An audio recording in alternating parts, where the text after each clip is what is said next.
평양 외화벌이 총국 본부는 한순간에 발칵 뒤집혔습니다.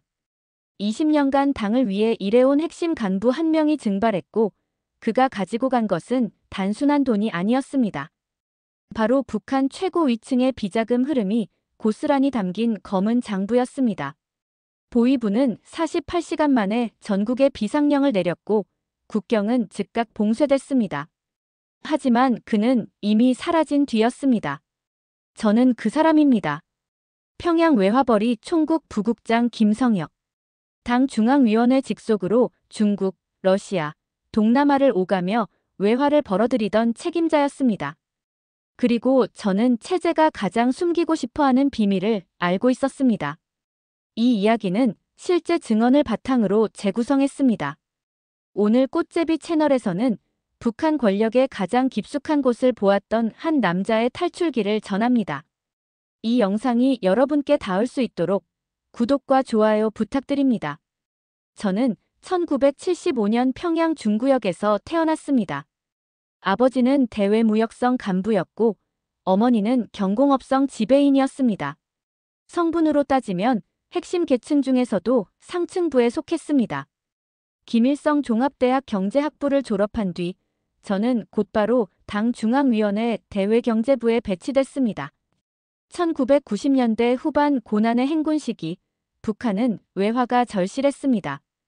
저는 중국 단둥과 선양을 오가며 무역 거래를 담당했고 실적을 인정받아 2005년 외화벌이 총국 부국장으로 승진했습니다. 제 손을 거쳐 가는 돈은 연간 수천만 달러였습니다. 석탄, 수산물, 의류, 그리고 표면에 드러낼 수 없는 품목들까지. 모든 거래는 철저히 비밀이었고 장부는 두 벌로 작성됐습니다.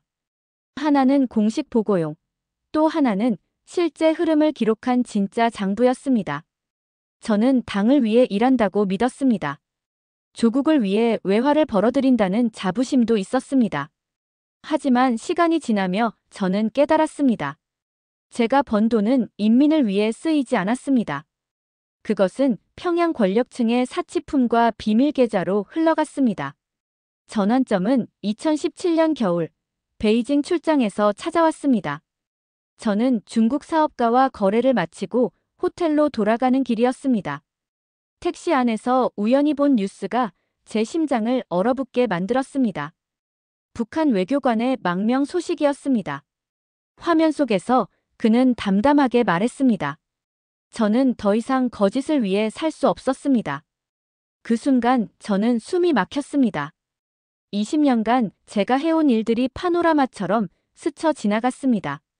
중국 식당에서 뇌물을 건네던 순간들, 가짜 서류에 도장을 찍던 날들, 그리고 당 간부들에게 현금 뭉치를 전달하며 수고하십니다라고 말하던 제 모습. 저는 외화를 버는 애국자가 아니라 부패한 시스템의 부품이었습니다. 호텔방으로 돌아온 저는 잠을 이룰 수 없었습니다. 창밖으로 베이징의 불빛이 반짝였습니다.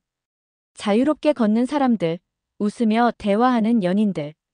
저는 북한에서 엘리트였지만 진짜 자유는 한 번도 느껴본 적이 없었습니다.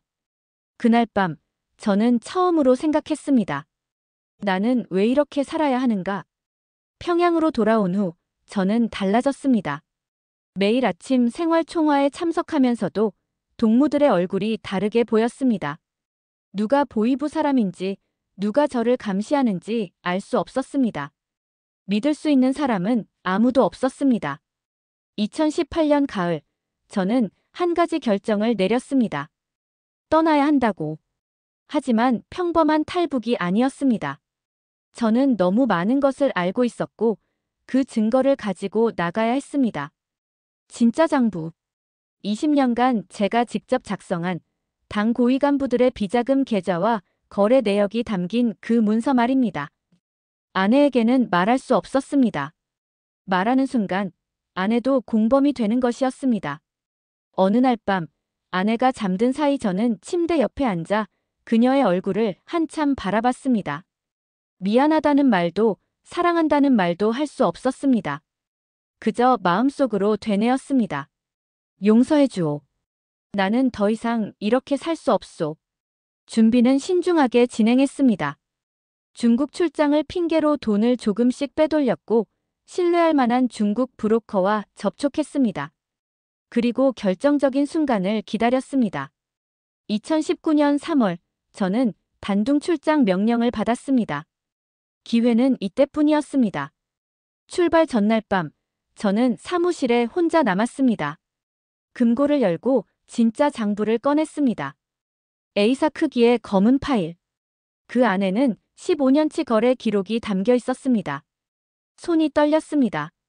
이 순간 누군가 들어온다면 저는 그 자리에서 끝입니다. 장부를 가방 밑바닥에 숨기고 그 위에 무역 서류를 가득 채웠습니다. 심장이 터질 것 같았습니다.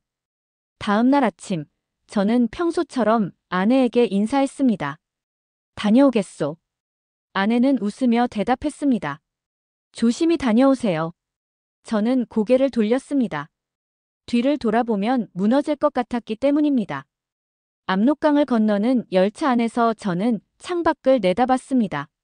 신의주가 멀어지고 있었습니다. 제 인생도, 제 가족도, 모든 것이 멀어지고 있었습니다.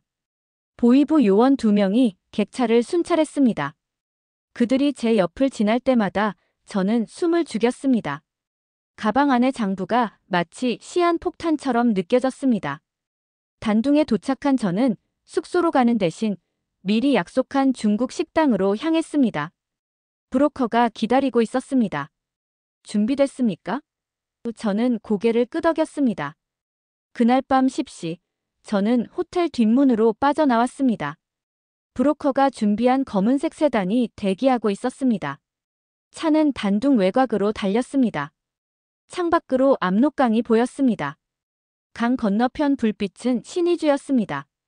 제가 떠나온 곳이었습니다. 2시간을 달려 산속 작은 마을에 도착했습니다. 브로커는 말했습니다.